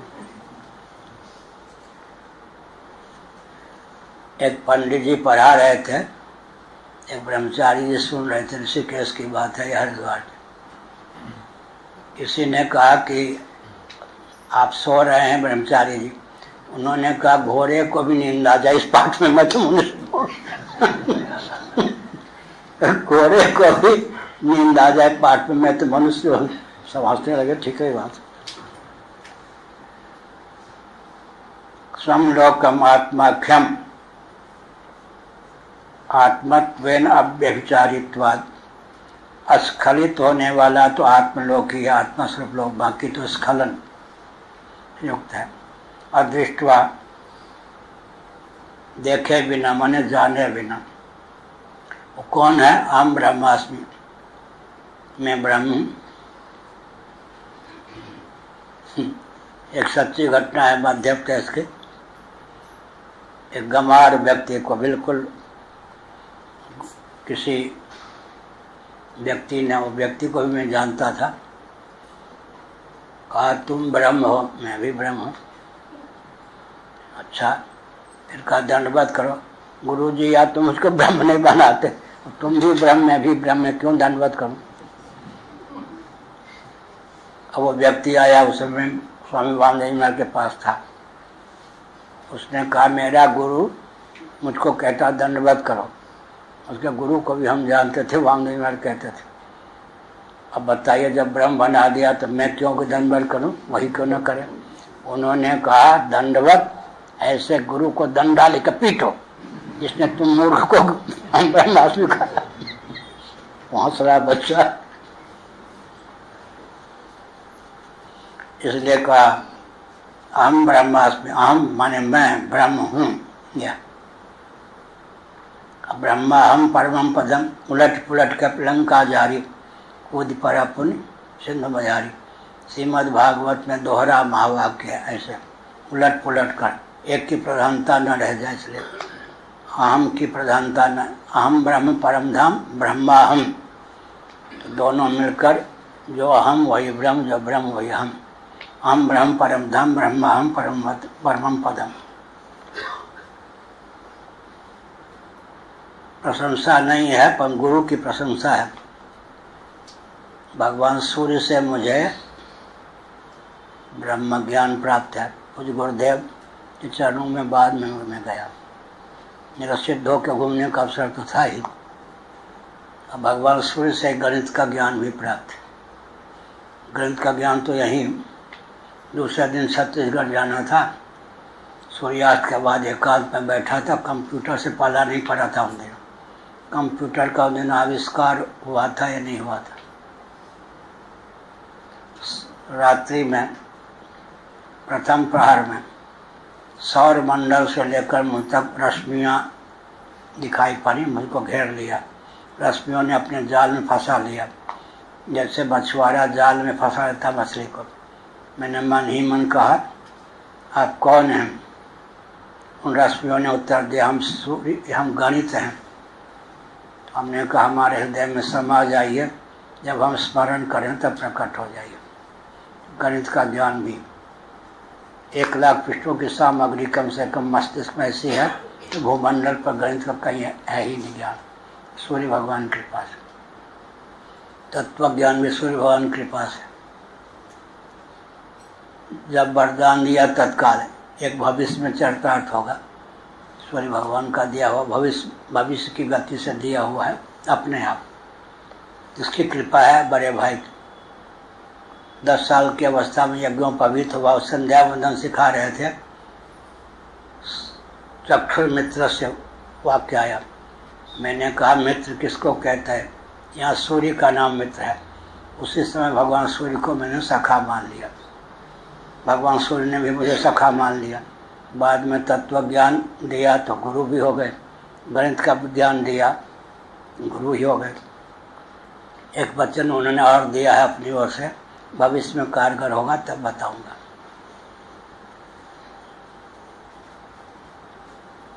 स्वम लोकम आत्माख्यम एक उपनिषद गुटका है ना, उसमें हाथ से लिखा हुआ इस जीवन में 32 देवी देवताओं से विविध विद्या और कला की प्राप्ति हुई है ना। कार्य 22 इस जीवन में 22 देवी देवताओं से विविध विद्या और कला की प्राप्ति हुई।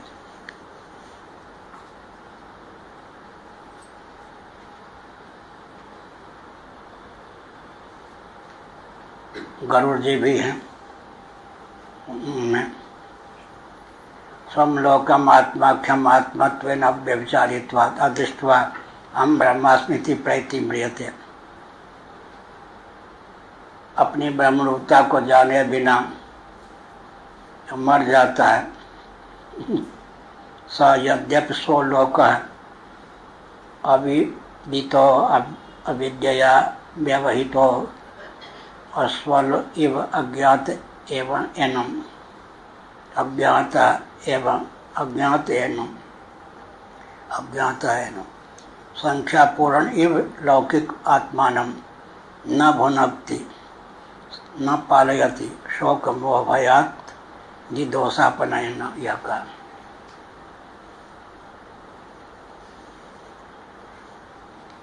मैं ब्रह्म हूँ इस प्रकार जो नहीं जानता है, अर्थात न देखकर माने न जानकर।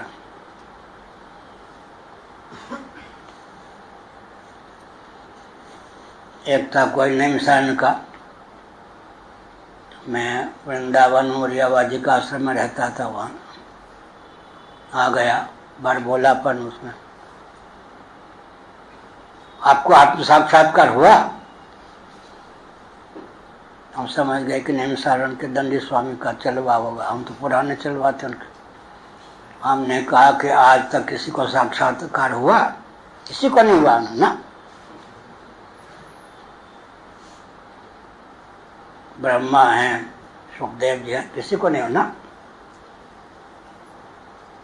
आत्मा साक्षात्कार का विषय होगा तो दृश्य हो जाएगा या नहीं? अब कहाँ जाने? आत्म साक्षात्कार का अर्थ क्या हुआ? घट का साक्षात्कार ऐसे आत्मा का साक्षात्कार होगा? आज तक किसी को नहीं हुआ ना। क्या बोलते हैं आपने? ठीक बोलते होगा यहाँ से। आत्मरति संभव है क्या? अब देखो शब्द यस्त्वात्मरति रेवस्यात् आत्मतृप्तस्य मानवः आत्मन्यप्त संतुष्टः कार्य न विद्यते नैव तस्य कृतेन अर्थो न कृते नेह कश्चन न च सर्वभूतेषु कश्चिदर्थः व्यपाश्रयः। आत्मरति संभव है क्या? आत्मतृप्ति, आत्मसंतुष्टि, आत्म साक्षात्कार, ये सब साहित्यिक शब्द हैं। अर्थ साहित्यिक ढंग से लगेगा ही नहीं। भाषा है साहित्यिक, अर्थ लगेगा दार्शनिक ढंग से। अनात्मरति की निवृत्ति होती है या आत्मरति? रति का विषय भी आत्म तत्व, संभव नहीं। इसलिए अनात्मरति की निवृत्ति का नाम है आत्मरति, आत्मतृप्ति। आत्म साक्षात्कार, साक्षात्कार का विषय आत्म तत्व होगा क्या? स्वयं एवं अनुभूतित्वाद विद्यते नहीं अनुभाव्यता।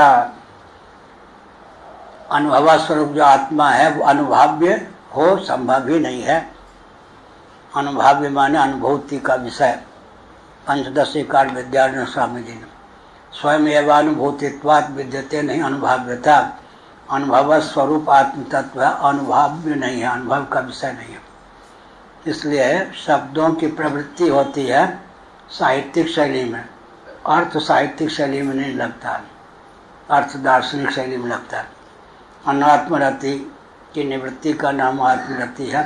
आत्मा में रति का विषय भी, रति करने वाला भी आत्म तत्व होगा, संभव नहीं। अहम ब्रह्मास्मि इति पलट देंगे तो ब्रह्माहम, अहम ब्रह्म परम धाम, ब्रह्माहम परम पदम। परीक्षित जी को अंतिम उपदेश यही दिया।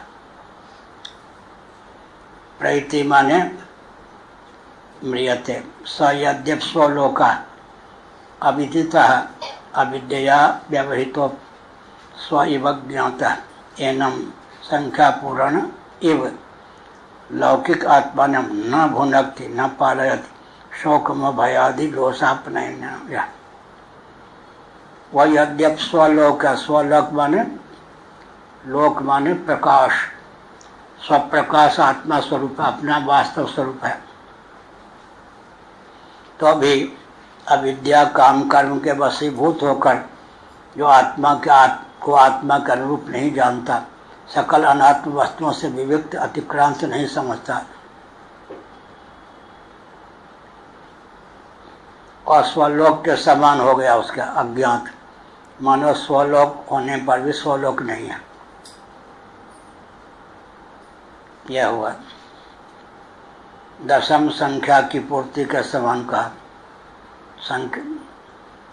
संख्या पूर्ण इव दशमस्तमसि,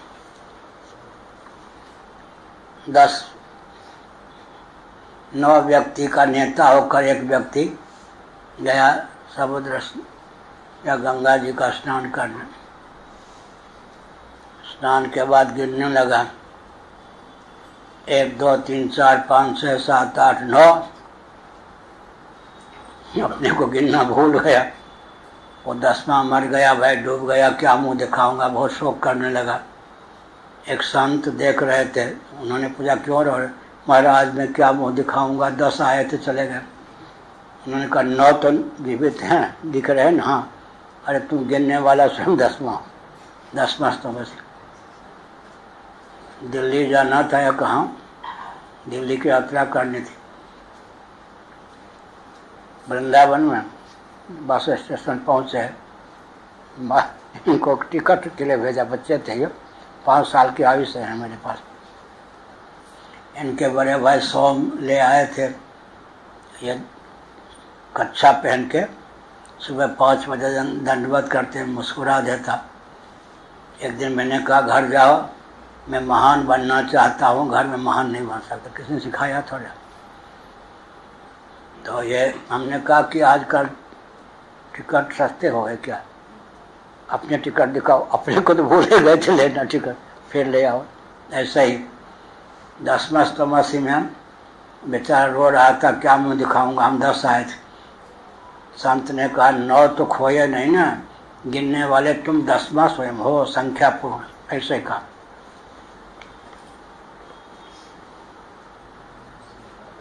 अदृष्टवा माने अहम ब्रह्मास्मि, अहम ब्रह्म, मैं ब्रह्म हूँ, इसको न जानकर प्रैति देह त्याग कर लेता है। स यद्यप सो लोक अविदितो अविद्यया व्यभितो अस्वैव अज्ञात एनम। यद्यप आत्म तो अपना ही लोक है, लेकिन इस तथ्य का ज्ञान न होने के कारण अविदित सरीखा होता है। संख्या पूर्ण एवं लौकिक आत्मान, संख्या पूर्ण 10वां स्तोमसी में जैसे 10वां स्वयं ही है, 9 को गिनने वाला। न भुनक्ति न पालित शोक मोह भयादि दोषापनाय न, वह आत्मा की रक्षा नहीं करता, अर्थात शोक मोह तत् शोकमात्मानम यज्ञात्मान पुनर्मोहम। शोक फिर मोह, मोह का फल होता है शोक। प्रमाद फिर मोह फिर शोक होता है, क्रम होता है। प्रमादो वही मृत्यु, प्रमाद, प्रमा का जो दमन कर दे उसका नाम प्रमाद होता है। प्रमाद का कार्य मोह मूल अज्ञान। तुलसीदास जी ने लिखा प्रमाद के स्थान पर अज्ञान शब्द का प्रयोग किया तुलसीदास ने। मोह मूल अज्ञान, अज्ञान फिर मोह, उसके बाद शोक होता है। स्वरूप का ज्ञान हो गया, फिर अन्यथा ज्ञान हो गया। तुलसीदास जी ने क्या लिखा? मोह न नारी नारी के रूपा पन्नगारिया नीति अनुपा। स्त्री कितनी भी सुंदरी कोई क्यों न हो, एक स्त्री दूसरे स्त्री के सौंदर्य आदि पर रीति नहीं। तुलसीदास जी कितने अनुभवी थे। मोह न नारी नारी के रूपा पन्नगारी, हे गरुड़ जी, या नीति अनुपा, या अनुपम नीति है। स्त्री स्त्री के प्रति मोहित नहीं होती। मोह मूल अज्ञान, तुलसीदास जी ने लिखा। अज्ञान को प्रमाद कहते हैं।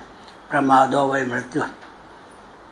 कुछ लोग मोह को मृत्यु कहते हैं, लेकिन कहा गया सरस्वती जाति मोह का मूल प्रमाद अज्ञान ही मृत्यु है, मूल मृत्यु है। शोक मोह भय आदि दोषापनय न, फिर शोक मोह भय आदि द्वितीयाद वही भयम भवति। द्वितीय बुद्धि हो गई तो इसीलिए द्वितीयाद वही भयम भवति।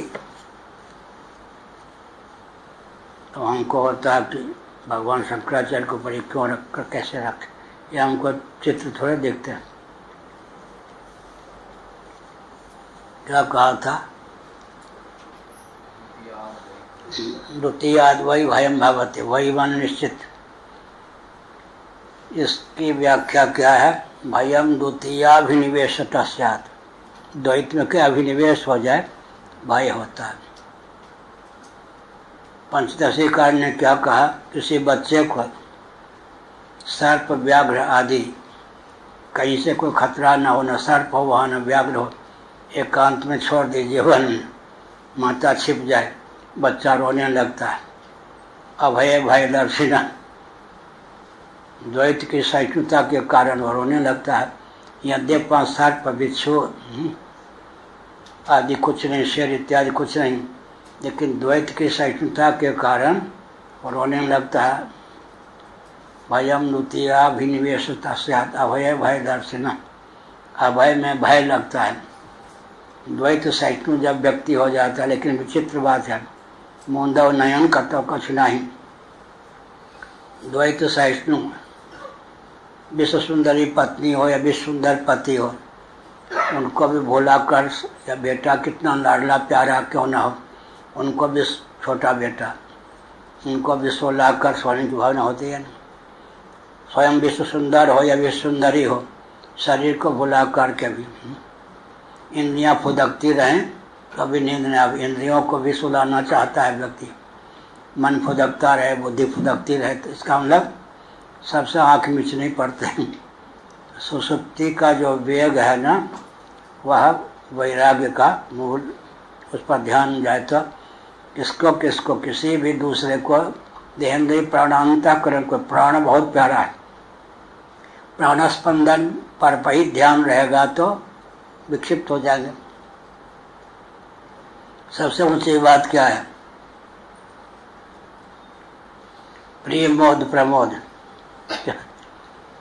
प्रिय मोद प्रमोद, प्रिय के बाद में मोद, उन्नत आनंद, मोद के बाद में प्रमोद, विषय जन्य आनंद का नाम प्रिय मोद प्रमोद। उनको भी भुलाकर सोना चाहते हैं।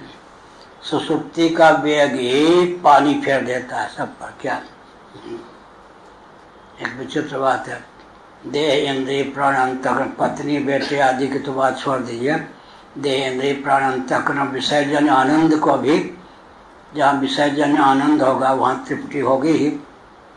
इसलिए प्रिय मोद प्रमोद,